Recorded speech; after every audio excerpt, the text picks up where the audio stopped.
There is some entertainment in this presentation. I saw that we lost 1/3 of the women, and that's not good news. The entertainment is about men with big muscles, with big lungs, and scarcely dressed. So I hope you will not leave. Knowing you and how impatient you will be, you will have seen that what I will discuss is, after the short movie, is just show you that apart from, or dependent from the position of the contract parties who are involved, and then depending on the type of exit that you are trying to achieve, that from those factors you start to think about how to define a strategy in front at the start of a venture. And I will talk about that. I will go to the entertainment part. Speaking about an exit, I could do it for hours. The great challenge for me was how to present you an exit, and how to show, just how to visualize that you should have a strategy, and that you should be preparing the strategy, and that there must be a teamwork within the team, and that there are different responsibilities. And perhaps that's only my fantasy, but I can see it in road cycling. So what I wanted to show you is the final 2 minutes of what happened in 2002, World Championships in Belgium, for some of the attendants here, in Zolder, where the Italian team was very excellent in having thought about their strategy and also in executing the strategy. So perhaps I'm the only one who thinks this is funny, and it really is. It really is also explaining the thing that I want to show you. But have a look at this, and I think that at 2 or 3 times I will explain something for those who don't cycle.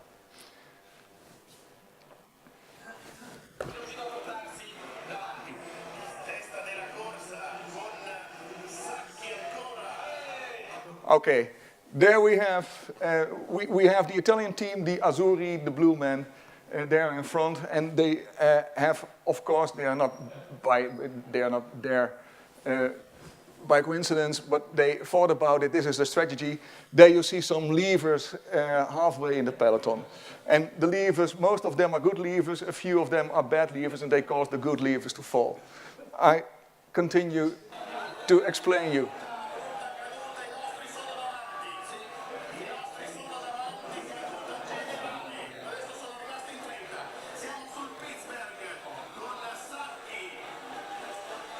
And then here, this man, he's not an Italian, evidently, and he does not understand that the drag-along here is for the Italian people. So what he tries to do is get in front, and the Italian people will get him back, and you will see that then the drag-along is perfectly executed.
One minute, still one thing to learn.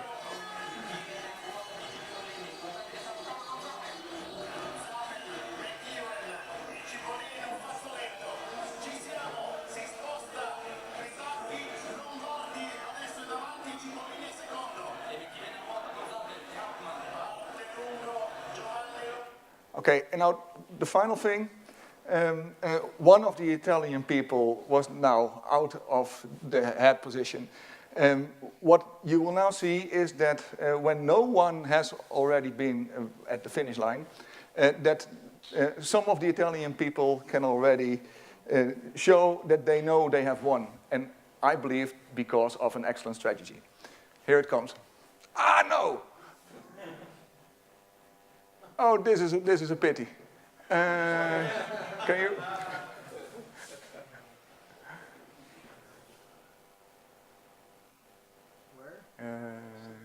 Ietsje verder. Ietsje verder, ietsje verder, ietsje verder. Ja, ga nog maar verder. Ja, perfect, perfect.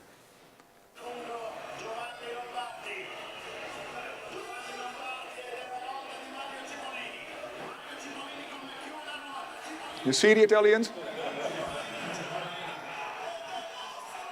Okay. Okay. So hopefully you're all there with me and you see what I tried to show you. Then when trying to discuss how to translate an exit strategy in the front in an investment agreement, what I think is that the position of the parties vary so much that it needs attention. And what everyone, especially here in this room, what everyone knows is that a party, that the investors, of course, will be rather decisive on how to agree on the exit strategy if it's part of discussions. From the management perspective, you will always also have expected that it will play. But the company's position, that is something that most people forget. So there is more than only investors and management, there is also a company. And good to think about that. Then how that would work for the investors, it's rather simple for the position of the investors. What they look at is, in the good situation, there is a need for an exit if there is a perfect or sufficient IRR realization. Another reason for the investor to make the exit can of course be that they just need it because of fund requirements, because of the timing of the fund, because of new investments possibilities. And what the investor achieves with an exit is a real exit. That's different for management, or it can be different for management. For management, there can be a need for an exit just because of the reason to repay borrowings that were from the investment itself. That can, for management, more or less upside or capital gain. That's of course what they hope for. A concern for management, and that's a difference between the management and between the investors. That is that the management asks itself, what's next? Basically, because management normally is not there to think of a life after this venture.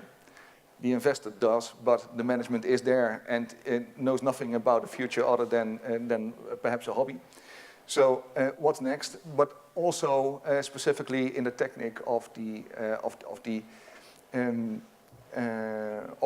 venture agreements that they made, because it can be that there is an obligation for management to roll through and to invest part of the proceeds in the transaction itself. It can be that there is an obligation for management to continue to keep management, while it could perfectly be that the future of the company will change dramatically. It becomes a division of a new greater group rather than having an independent status, what they were used to. So that's for the management a thing that they will be concerned about. And specifically also for exit obligations can be that the reps and warranties and the liability for that must be for the management only, and just because many of the investors refuse to act like that. Then the company, for the company, the need or the pro or the cons of an exit can be that there will be new investment opportunities, and being division of a group from a company's perspective can be something rather different than from the management perspective. So then what does it do? For the investors, this means that the investor wants to have drag-along rights for sure, and that an investor also wants to have the right to initiate an exit process. And then ROFR, a right of first refusal, that's up to the investor and negotiation position. Will there be a right of first refusal for other shareholders, or will the investor just be in the lead and the lead for the full process? Then for the management will, from the concerns and the position it has, it will look in an investment agreement for sweet equity at the start or NV ratio, or perhaps just at the end of the cooperation and just prior to exit, how the proceeds of the exit will be used and shared, and will there be a plus for management and then by a ratchet mechanism. And management will be interested in any conditions being decided up front with the investor now.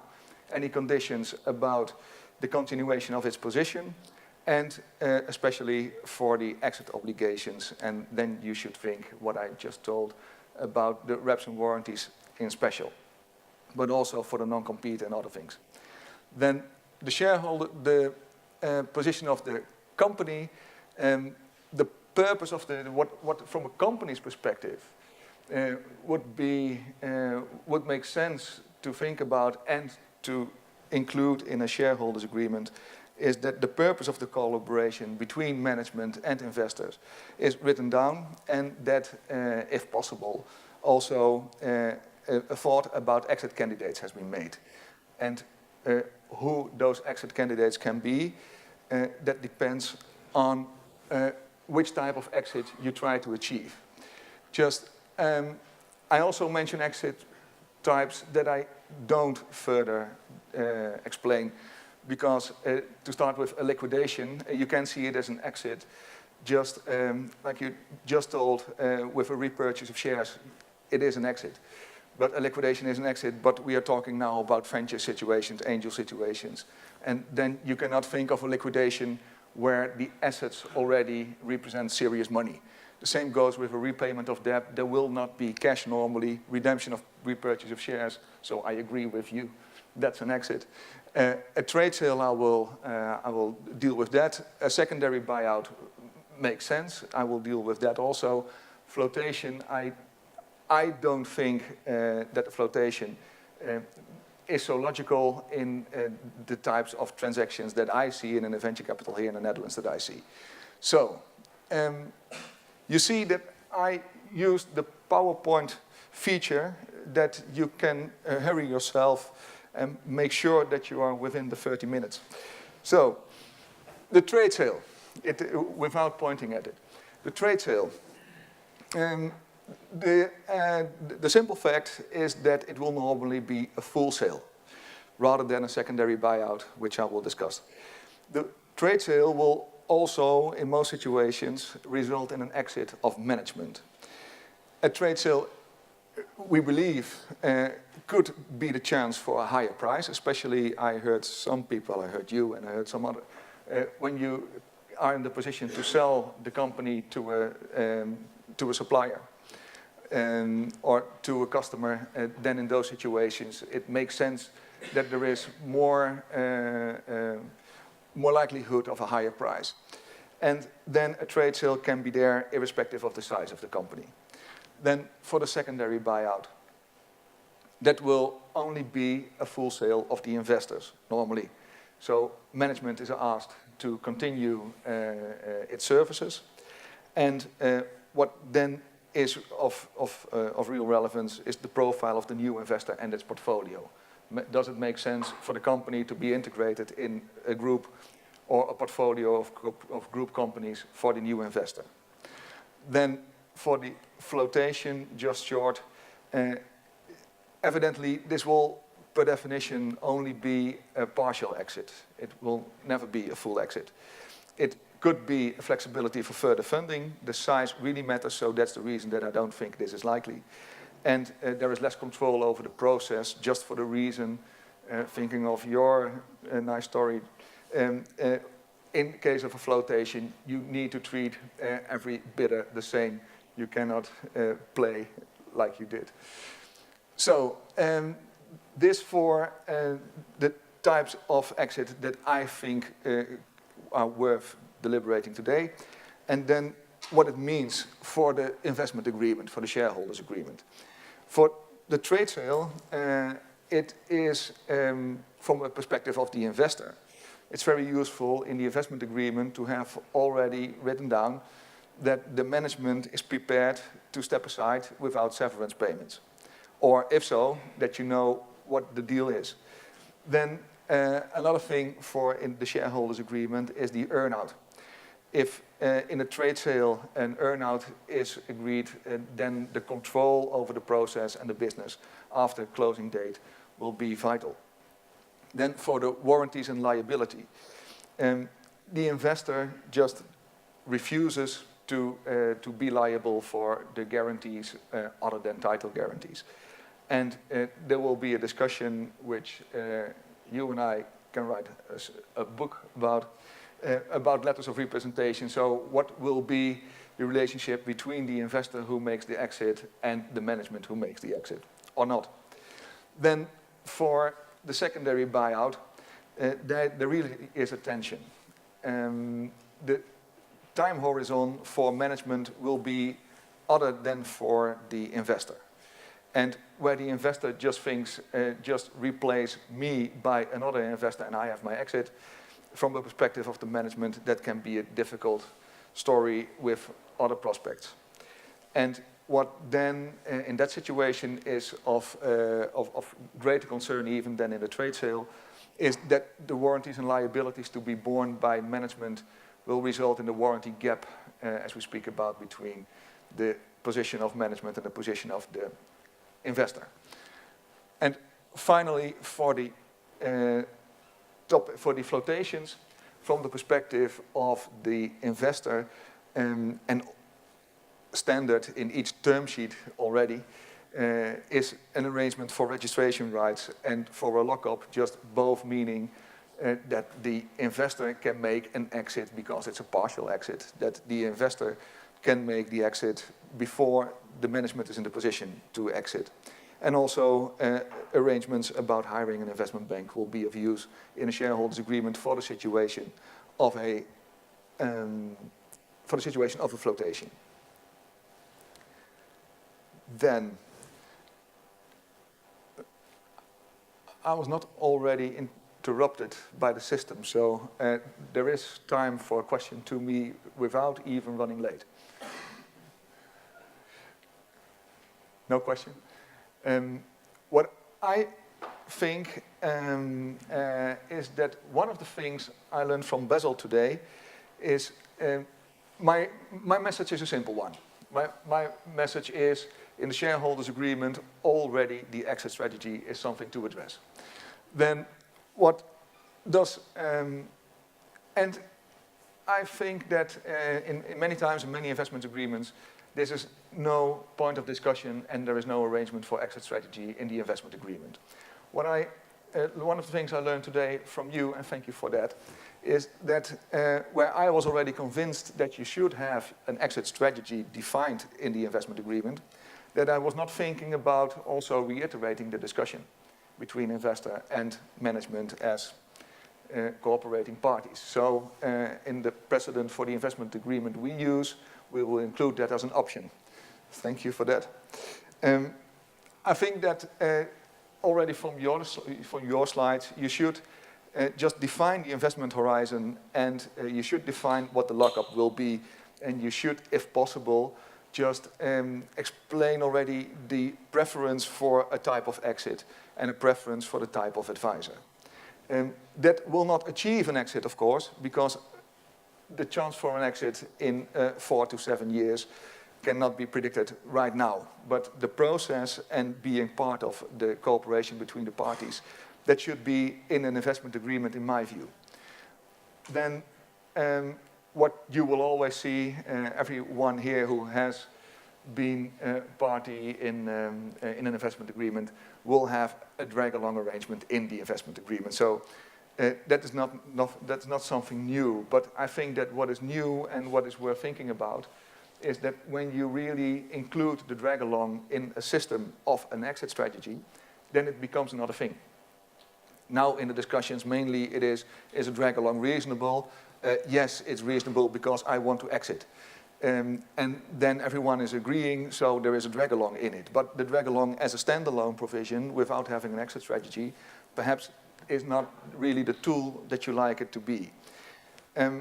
For the drag-along and how the arrangements for a drag-along will differ, it makes a difference if there is a drag-along just for one or more specified investors, or for a combination of a certain percentage, and therefore an investor majority that can differ. In a drag-along from the perspective of not the professional investor, but for the management, it will make really difference if there is just a drag-along right when there are cash proceeds, or also when there are no cash proceeds.